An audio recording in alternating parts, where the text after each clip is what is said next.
नमस्कार दोस्तों, स्वागत है आप सभी का आज के हमारे इस वीडियो में। तो प्रीलिम्स पॉइंट ऑफ व्यू से जो भी इम्पोर्टेंट है, मोस्ट इम्पोर्टेंट करंट अफेयर के क्वेश्चन हम इसमें कवर करने वाले हैं। तो चलिए शुरू करते हैं बिना किसी देरी के। तो डेली शेड्यूल जो है ये है बैक टू द बेसिक्स के अंडर हम हर एक सब्जेक्ट हर एक दिन अलग अलग कवर करते हैं। तो जैसे कि आज है संडे और आज हम देखने वाले हैं करंट अफेयर्स और कुछ न्यूज़। आगे बढ़ते हैं। All our dreams can come true if we have the courage to pursue them। Walt Disney ने ये चीज कही है, हमारे सभी सपने सच हो सकते हैं अगर हम उन्हें पूरा करने का साहस रखते हैं। ठीक है, जो भी आपका ड्रीम होगा अगर आप उसे पूरा करना चाहते हैं तो आप में साहस होना चाहिए। ठीक है, जब तक आप में करेज होगा तब तक आप उसको अचीव नहीं कर पाएंगे। इसलिए साहस के साथ पूरी तरीके से 100% देके अपने प्रयत्न चालू रखें, आपका जो सपना है वो जरूर पूरा होगा। आगे बढ़ते हैं। तो नेशनल और इंटरनेशनल डे जो है आज हम कवर करते हैं। 21 नवंबर है ये वर्ल्ड टेलीविजन डे के रूप में मनाया जाता है। जैसे कि आप यहाँ पे देख सकते हैं ये है टेलीविजन। तो इसका ज़माना तो चला गया है, लेकिन एग्जाम पॉइंट ऑफ व्यू से वर्ल्ड टेलीविजन डे आपको याद रखना जरूरी है। क्या है? 21 नवंबर इम्पोर्टेंट डे। हर एक लेक्चर में हम हर एक जो इम्पोर्टेंट डे है ये कवर करते हैं। तो आज का स्टेट है उत्तर प्रदेश। हमने इसके पिछले लेक्चर में बिहार को देखा था, अब उत्तर प्रदेश देखें। उत्तर प्रदेश की जो गवर्नर है ये है आनंदीबेन पटेल। चीफ मिनिस्टर सबको पता है Yogi Adityanath and capital is Lucknow. Lucknow is the capital of Uttar Pradesh. UP का कैपिटल लखनऊ है। लेजिस्लेचर जो है ये है बाइकैमरल और असेंबली में कितना लोग? 403। काउंसिल में 100 सीट्स वहाँ पे है। ठीक है, बाइकैमरल है, ये आप इम्पोर्टेंट रखो, अच्छे से याद में रखो। पार्लियामेंट्री कंस्टिट्यूंसी की बात करें तो राज्यसभा में 31 सीट्स जाती है और लोकसभा में 80 सीट्स जाती है। ठीक है, तो ये इंपॉर्टेंट है उत्तर प्रदेश के हिसाब से। महत्वपूर्ण सुर्खियों की बात करते हैं। प्राइम मिनिस्टर नरेंद्र मोदी ने इनॉग्रेट किया है काशी तमिल संगम। काशी तमिल संगम इन वाराणसी। एसएससी से जैसे में ऐसे सवाल पूछे जा सकते हैं कि ये जो काशी तमिल संगमम है ये कहाँ पे हुआ? तो ये वाराणसी में हुआ। अगर आपको कैपिटल तमिलनाडु का अगर कुछ वहाँ पे सिटी दिया जाए तो आप इसमें कंफ्यूज नहीं होना है। कहाँ पे? वाराणसी में हुआ काशी तमिल संगमम।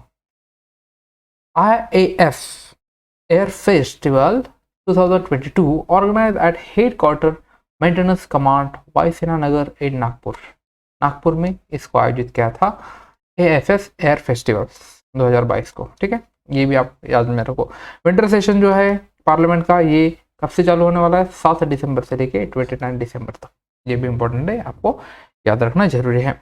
डेली एमसीक्यू और आज का एमसीक्यू जो है फोकस करने वाले करंट अफेयर्स के ऊपर। ठीक है, हम वीकली करंट अफेयर जो है ये हम देखते हैं। Which is the article of freedom of speech? Article 19, article 14, article 17 या फिर आर्टिकल 23? बताइए इसका आंसर कौन सा है? टाइम स्टार्ट हो चुका है आपका। Which is the article of freedom of speech? अब फ्रीडम ऑफ स्पीच की बात की है, सिंपल सा क्वेश्चन है, सभी एग्जाम्स के लिए काफी इंपॉर्टेंट है। तो करेक्ट आंसर आपके सामने है आर्टिकल 19 इज करेक्ट। आर्टिकल 19 जो है इसका सही जवाब है। तो बात करते हैं कुछ आर्टिकल के बारे में, कुछ इंपॉर्टेंट आर्टिकल जो हमें याद रखना जरूरी है। चलिए देखते आगे। तो हाँ, सबसे पहले इसमें देख लेते हैं आर्टिकल 14। आर्टिकल 19 तो पता चल गया, यह है फ्रीडम ऑफ स्पीच के बारे में। That is freedom of speech की बात करता है ये। दैट इज स्पीच की बात कौन? आर्टिकल 19। आर्टिकल 14 जो है यह है राइट टू इक्वालिटी की बात करता है। राइट टू इक्वालिटी की बात करता है। ठीक है, article 17, yes, that is article 17 is related to untouchability।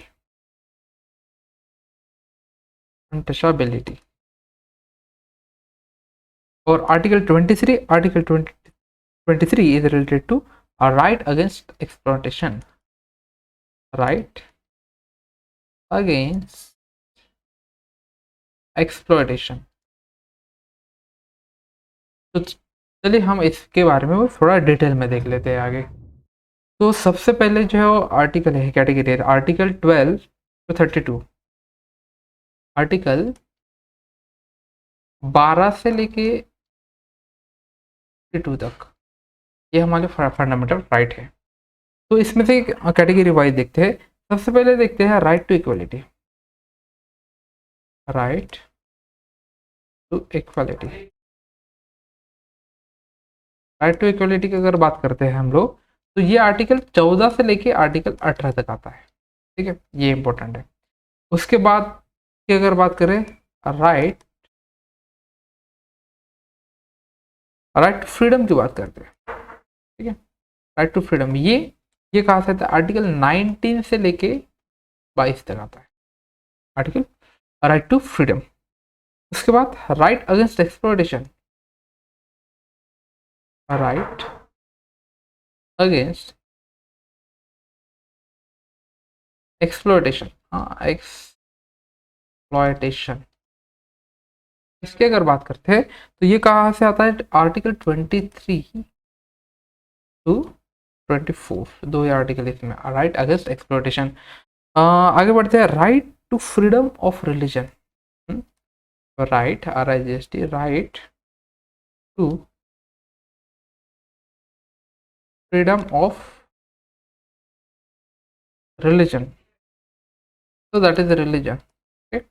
इसका जो अगर बात करते हैं तो ये आर्टिकल 25 से लेके कहाँ तक, 28 तक। ठीक है, और आगे राइट टू, ठीक है, कौन से, cultural, that is cultural and educational right, educational right. अगर इसकी अगर बात करते हैं आप, तो ये कहाँ से कहाँ तक आता है, 29 to 30। और लास्ट का जो है right to constitutional remedy, RIGST, right to constitutional remedies, ये कहाँ पे, आर्टिकल 32। ठीक, तो ये सब इंपॉर्टेंट है। अब इसको अच्छे से, right to equality, right to freedom, right against exploitation, right to freedom of religion, then cultural and educational right, और राइट टू कॉन्स्टिट्यूशनल रेमेडीज। ये 14 से लेके 18 तक, 19 से 22, 23 से 24 राइट अगेंस्ट एक्सप्लॉयटेशन, 23 और 24, 25, 26, 27, 28, ये चार जो है फ्रीडम ऑफ रिलीजन में आते हैं। और कल्चरल एंड एजुकेशनल जो राइट है ये 29, 30 है, और 32 जो है ये कॉन्स्टिट्यूशनल रेमेडीज में आती है। तो ये इंपॉर्टेंट आपको अच्छे से याद में रखना है। तो बात करते हैं थोड़ा राइट टू, किसके बारे में, राइट टू फ्रीडम के बारे में। राइट टू फ्रीडम कहाँ से कहाँ तक आता है, ये 19 से लेकर 22 तक आता है, ये हमने देख लिया है। तो 19 से लेकर 22 तक आता है, इसमें क्या है, freedom of speech, then expression,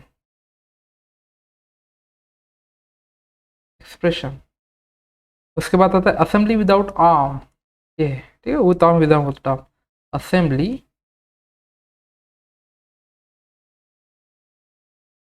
without arms, और एसोसिएशन, राइट टू एसोसिएशन, और प्रैक्टिस एनी प्रोफेशन, ये भी इंपॉर्टेंट है, practice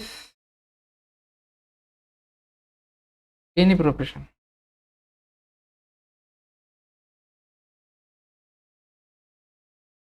practice any profession, and freedom to reside in any part of the country. ठीक है, रिसाइड, ठीक है, not reside, yes, that is reside any part of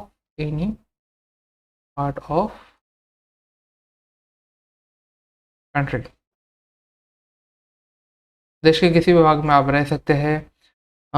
ठीक है, प्रैक्टिस एनी प्रोफेशन, आप जो भी काम करना चाहे वो कर सकते हैं। आप एसोसिएशन, आप कुछ ऑर्गेनाइजेशन या फिर यूनियन बना सकते हैं। असेंबली विदाउट आर्म्स, आप आंदोलन कर सकते हैं without arms, that is important. Expression, आप जो भी अपना एक्सप्रेस करना चाहते हैं, जो भी आप किसी को मतलब कुछ एक्सप्रेस करना चाहते हैं अपने भावना, वो भी है। और आप स्पीच, फ्रीडम ऑफ स्पीच का तो वो तो है। तो ये सब चीज़ें आते हैं आर्टिकल 19 से 22 के बीच में। तो राइट टू फ्रीडम के बारे में, चलिए चलते आगे। Which of the following countries is not a part of G20? G20 के बारे में कुछ ना, हाल ही में ये समिट हुआ था, कहाँ पे, इंडोनेशिया के बाली इसमें। तो ऑप्शन आपके सामने इटली, इंडिया है, इंडोनेशिया है, पाकिस्तान। कौन सी कंट्री जो है ये पार्ट नहीं है G20? तो ऑप्शन आपके सामने है इटली, इंडिया और इंडोनेशिया, फिर पाकिस्तान। बताइए सही answer. The correct answer is yes, Pakistan is the correct one. Pakistan जो है इसका सही आंसर है। इटली जो है इसका पार्ट है, इंडिया भी पार्ट है, और इंडोनेशिया में हाल ही में इसका जो समिट है 2022 का ये हुआ था। तो चलिए चलते आगे। तो G20 कंट्रीज आपको पता रहना जरूरी है। कौन सी कंट्री इसमें पाकिस्तान है क्या? नहीं है। कौन से Argentina, Australia, Brazil, Canada, China, France, Germany, India, Indonesia, Italy, then Japan, Mexico, Russia, Saudi Arabia, South Africa, South Korea, तुर्की। नॉर्थ कोरिया नहीं है, इतना याद रखिएगा। तुर्की, यूनाइटेड किंगडम, यूनाइटेड स्टेट्स और यूरोपियन यूनियन। इसमें श्रीलंका, श्रीलंका हो गया, बांग्लादेश, पाकिस्तान, नेपाल, ये जो कंट्री है हमारे आसपास है ये नहीं है। अगर साउथ कोरिया की बात करें तो नॉर्थ कोरिया वहाँ पे नहीं है। तो बस ऐसे आपको इसको अच्छे से याद रखना है। आगे चलते हैं। Which city the headquarter of WHO? Simple सा क्वेश्चन है। मुख्यालय कहाँ पे है WHO, वर्ल्ड हेल्थ ऑर्गेनाइजेशन का? पेरिस, जेनेवा, स्विट्जरलैंड, न्यूयॉर्क या फिर न्यू दिल्ली? टाइम स्टार्ट हो चुका है, बताइए। अगर आपको पता है तो आप बता सकते हैं सिंपल तरीके से। So the correct answer is, सबको पता है, Geneva is the correct one. Switzerland, Geneva जो कि स्विट्जरलैंड में है, ये जो है ये हेडक्वार्टर है WHO वर्ल्ड हेल्थ ऑर्गेनाइजेशन का। बात करते हैं थोड़ा वर्ल्ड हेल्थ ऑर्गेनाइजेशन के बारे में। इसका जो एस्टेब्लिशमेंट हुआ था, फाउंडेड, इसका फाउंडेड है ये 1948 में। इंपॉर्टेंट है, याद रखो अच्छे से। कब फाउंड हुआ था ये? 1948। कहाँ पे हेडक्वार्टर? जेनेवा, स्विट्जरलैंड में। बात करते हैं इसका जो मेंबर है, कितने हैं member? Member is 194। Yes that is correct, 194 इसके मेंबर हैं। तो ये सब चीज़ें इंपॉर्टेंट आपको। और ये यूनाइटेड नेशंस की जो है ये स्पेशलाइज एजेंसी है। ये स्पेशलाइज एजेंसी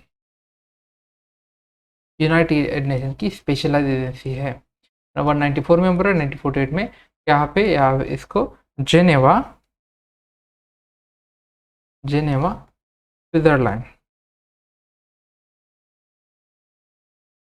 स्विट्जरलैंड में इसका हेडक्वार्टर है। आगे चलते हैं। Which state has emerge as an overall team champion of North Korea east Olympic games 2022? Option है आसाम, त्रिपुरा, मणिपुर या फिर मेघालय। कौन सा राज्य उत्तर पूर्व ओलंपिक खेलों 2022 का एक समग्र टीम चैंपियन बनकर उभरा है? ओवरऑल टीम चैंपियन, ये that is overall team champion north eastern state जो है, इसके बारे में क्वेश्चन है। The correct answer is yes, Manipur is the correct one. Manipur is the correct one. ठीक है, तो ये है नॉर्थ ईस्ट ओलंपिक गेम्स का जो है champion, overall team champion. According to the United Nations estimate, what is the global population as November 2022? United Nations का जो एस्टिमेट है उसके मुताबिक, उसके अनुसार 2022 में वैश्विक जनसंख्या कितनी है पूरी वर्ल्ड की? 8 बिलियन, 6 बिलियन, 7 बिलियन या फिर 9 बिलियन? टाइम स्टार्ट हो चुका है। अगर आपको पता है तो आप बता सकते हैं, करंट अफेयर का पार्ट है। तो बिलियन माने कितना पता है? ये आपको पता रहना चाहिए। चलिए वो भी आप मैं बता देता हूँ बिलियन का कितना है। ठीक है, 1 बिलियन या क्या है, 100 करोड़ मतलब 1 बिलियन होता है। तो ये 800 करोड़ हो गए। ठीक है, 800 करोड़ है हमारी जनसंख्या। Correct answer yes, 8 billion is correct one. तो 8 बिलियन है। चलिए बात करते हैं आपको थोड़ा बिलियन के बारे में, मिलियन के बारे में। तो अगर आपको पता नहीं है तो 1 बिलियन की अगर बात करते हैं, 1 बिलियन इज इक्वल टू कितना होता है? Just minute. Yes, 1 billion is equal to 1 billion is equal to that is 100 crore. 100 crore का 1 बिलियन। तो पूरी जनसंख्या कितनी है अपनी, वो 8 बिलियन है। तो 8 बिलियन का मतलब क्या होगा, दैट इज 800 करोड़। 800 करोड़ जो है हमारी पूरी वर्ल्ड की पॉपुलेशन है, 8 बिलियन बोलेंगे इसको। 1 billion is equal to 100 crore. इतना समझ में आ रहा है आपको। बात करते हैं 1 मिलियन की। अगर 1 मिलियन आपको पता है तो 1 मिलियन इज इक्वल टू कितना होता है, 1 million is equal to 10 lakh होता है। कितना, 10 lakhs. 1 million is equal to 10 lakhs. तो 1 करोड़ ये भी आपको पता होगा, 1 करोड़ इज इक्वल टू हमें दैट इज 100 लैक्स। 1 करोड़ कितना, 1 करोड़ मतलब 100 लाख होता है, ठीक है। और ये 100 लाख का, यस दैट इज 1 करोड़। ये तो आपका क्लियर हो गया। अगर बात करते हैं 10 मिलियन, 10 मिलियन अगर मान लो 1 मिलियन हो गया 10 लाख, तो 10 मिलियन की अगर बात करें तो 10 इंटू 10 कितना होगा, yes that is 10 million that is 100 crore. 10 million that is, sorry 20 million is 1 crore, yes that is 10 into 10, 1 million, 1 million into 10 that is 10 lakh, ठीक है। 1 मिलियन का 10 लाख, ऐसे 10 टोटल मिला तो कितना हो जाता है ये, दैट इज 1 करोड़। 1 करोड़ हो जाता है, ठीक है। तो 1 million is equal to 1, 10 million is equal to that, sorry 10 million is equal to 1 crore. I hope आपको ये समझ में आ चुका होगा, ठीक है। 1 बिलियन माने 100 crore, 1 million is equal to 10 lakh, 1 crore is equal to 100 lakh, ठीक है। और yes 10 million is equal to that is 1 crore, ठीक है। यार simple are that. Thanks for watching back to the basics की इस सीरीज में। आज हम संडे में करंट अफेयर्स और न्यूज कवर की है, कल मंडे है हम ज्योग्राफी कवर करेंगे। Thanks for watching. अपने दोस्तों के साथ शेयर करें और चैनल को लाइक शेयर जरूर करें। Thanks for watching. जय हिंद, जय भारत।